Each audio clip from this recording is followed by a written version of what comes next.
Tengku Syah Kuala atau yang lebih date ngonan Syekh Abdul Rauf dalam abad ke-17 kagak tulis pada buah kitab nyan nakeh Kifayat Al-Muhtajin, Umdat Al-Muhtajin, Ila Suluk Maslak Al-Murfadin, Tanbih Al-Mashi, Mirat Al-Turab fi Tahsil Ma'rifah Al-Ahkam Al-Asyariyah Lil Al-Mali Al-Wahab, Tarjuman Al-Mustafid.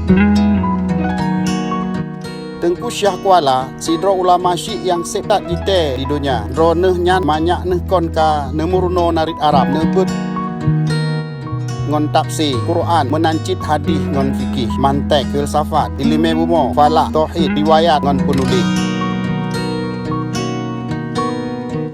Namurno cit ilmu tasawuf ngon tarikat. Kebah agama dro neh nyan nemurno ba orang cik neh tebedoh ni baknya nejak Mekah. Pontat siran nejak haji terus andudo netinggal hinan harap 20 tahun di Mekah. Tapi kon di Mekah mantong nejak Madinah najak murno ilmu tasawuf yang gurene nakeh khalifah tarikat Syatariyah yang nan ge Ahmad Syashi ngon Maulana Ibrahim.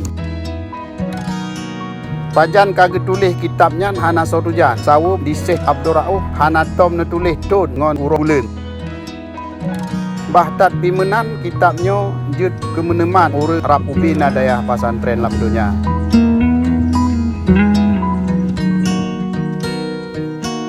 Gepute Li Hamdan Budiman dari Syah Kuala, Banda Aceh.